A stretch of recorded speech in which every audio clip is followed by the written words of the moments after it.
What is going on, you guys? My name is Diecast64, and welcome back to yet another NASCAR 164 scale diecast review. And ladies and gentlemen, we are officially here to kick off the 2025 race win reviews. And of course, we have here today the first race win review from 2025.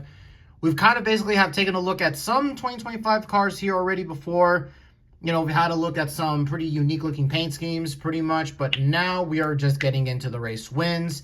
And upon looking at some of the race wins that are supposed to be released, well, it looks pretty bad. I just don't know why we're just getting so few, at least right now. That's not to say that a lot of them have been canceled. It's just that there's just been such a big gap in time between race wins. I don't know, it just doesn't really make any sense. Like, God forbid, the next ones could be like William Byrd's Daytona 500 win, which I hope does not have another fuck up like the last one did. Then after that, it's just a big gap in time, and it's just all weird. So let's go ahead and kick off these 2025 race win reviews with Chase Elliott's number 9 Napa Auto Parts Cookout Clash race win version. All right, so let's just go ahead and let's just get into it now. Here's a quick look at the packaging. It's just nothing too different than normal. You have the NASCAR Cup Series logo, 2025, Hendrick Motorsports, Chase Elliott right there. Not much else to say. Of course, the HMS boxes are back just being the generic box and stuff like that. So, yeah. Here is a look at the diecast itself, and this car is pretty cool for a couple reasons. Not only is this NASCAR's return to the Bowman Gray Clash, or to Bowman Gray. Obviously, of course, they ran the Clash they ran it at the Daytona Road Course, and then they ran it at the LA Memorial Coliseum, and then now they ran it at Bowman Gray. Which I think that this really is a neat idea. It's just that, man, I really kind of do regret. I do regret not going to any one of the LA Coliseum races. I should have. But, I just couldn't. But I do like, though, that the idea of racing on a quarter mile for an exhibition race is still an idea that is still active and stuff like that. So, yeah. But anyways, though, take a look at the car itself. This is obviously the White Knights, I think they call this car. This is essentially a white version of the Napa Auto Parts scheme, and I gotta say, I really love the way that this came out. Obviously, this car, I've never been really much of a fan of much of Chase Elliott's recent schemes. I will admit that the scheme that he had from 2019, released for 2023, they were good and stuff like that. And I've always said this for the longest time, but I always prefer Napa cars. I always preferred the Napa cars have, what would you call it? I prefer it to be blue and yellow and all that sort of stuff. But, of course, obviously you can see it's just all white, which I think is a nice shakeup to how things are. Because I'm going to be honest, I really do not like Chase Elliott's primary this year. I just do not like the way it looks. It kind of just looks, I don't know. Just imagine this, but the color's inverted. But I don't know. The white just kind of makes it stand out a lot more. And obviously, of course, they ran this during, Bowman Gray, which was a night race and stuff like that. So I think that it came out really damn nice. And also, again, this is one of those schemes that I've mentioned before. At least some of the last recent race wins that I've taken a look at. Paint schemes like, the RFK built Submarines cars or the Kubota cars. Those are cars that, I've always thought just look so cool. It's just I never reviewed them just because, I just have no really interest in them.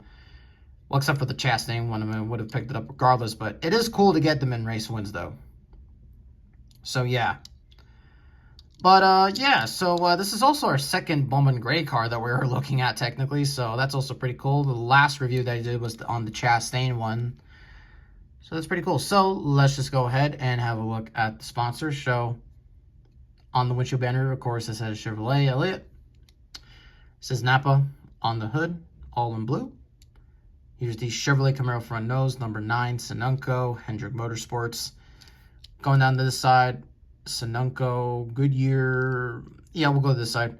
Goodyear, NASCAR Cup Series number 9 Napa Auto Parts, Lumar Prime Video, Coca-Cola, Sunoco, and or Napa and UniFirst, excuse me. And you got Chase Elliott's name right there on the name rail, and there is no placement here on the name rail, which, oh, by the way, I do want to go ahead and also say this about the Chastain one, and I will bring out this one here, because the Chastain one, of course, as you see on the A-pillar, says Trackhouse.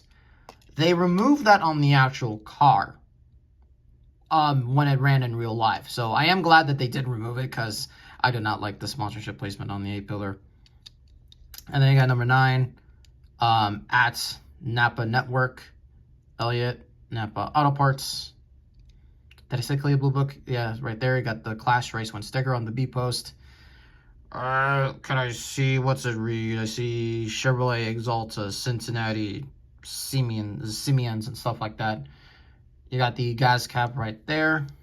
No bioethanol or anything like that. You got Valvoline, 100 years Napa Auto Parts. They are offering the gold version of this car.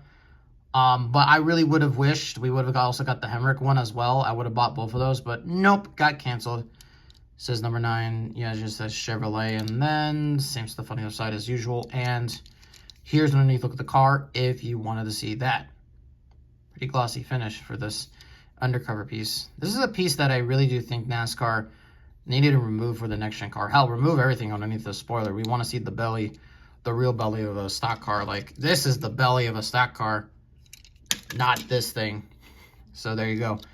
Okay, but in terms of the race wind damage, you know, for a car that ran at a racetrack, now the thing about Bowman Gray was that this track is pretty rough, pretty bumpy, and this car has a lot of race wind details. So let's actually kind of go ahead and have a look at it. And since it's a white car, you can see the race wind details even better. So going here to the windshield, not much really going on with the windshield here. Then, of course, to the front, you can see some of it's a bit dirty right here where the flaps are and stuff like that. See some dirt and grime. Of course, you can see here, probably roughed up somebody. A little bit on the side there. Of course, you can see the carbon fiber splitter detail with the white, with the yellow tips at each end. Going down this side, you, of course, got some more rubber, dirt, and grime. Of course, you got the flames coming out of the pipes. It's all crisp. Really cool on the side. You got more there. Yeah, just all of that. There's also something I never noticed, and that's on the A-pillar. It's a little tribute thing right there. Is that for Bobby Allison? Because I know he passed away during, like, really late in the season last year. Please, someone tell me what's the tribute for. Is that Bobby Allison? I can't really tell. This car is so dang small. Then, of course, you can see more rubber detail or some dirt and grime on the back. You can see some carbon fiber detail down here with the spoiler. Looking really cool. And then going down to the side, you can see more rubber buildup and stuff like that. And this car does have confetti, unlike Los Angeles. See some confetti here. Some on the roof, a little bit on the back window. This is the area where it covers the most. And of course, you can see some confetti on the spoiler. And you can see one on the back right there. So there we go. So that's pretty cool. Okay, now one other thing I do want to go ahead and mention here, and I almost forgot about this, and that is something interesting that I don't really know if this is... Okay, I don't really know what is going on here, but we have the shark fin right here. Now, the shark fin, yeah, so we have here the shark fin. Now, what's really odd is that for the... Okay, here's the Chastain one, and of course, as you can see, you have both of the shark fins, 2 shark fins on each side. But then on this one, there isn't. Now, I don't really know what is the deal here. I don't really know why some of the cars have exposable shark fins and why, or have the 2 shark fins and why some don't. I honestly thought it was some kind of super speedway thing. Like, I think that this was is supposed to be, yeah, again, a super speedway thing. because I think it's because, you know, NASCAR trying to basically try to get these cars on the ground, even though they don't want to remove the underbody. I thought it was like some kind of super speedway thing, but apparently I don't know if it's a super speedway thing. So we got 2 shark fins here, and by the way, this is a short. These 2 cars ran in the same race. So what's the dealio? I don't get it. I really kind of don't get it. We'll have to maybe look at other race wins to see maybe that's the case. Like, we got Byron's 500 race win in here. Maybe we'll kind of do a little teeny comparison, but yeah. But anyways, though, that's gonna conclude it for this video. And hey, what a way to kick off the 2025 NASCAR. What a way to kick off the 2025 race win reviews.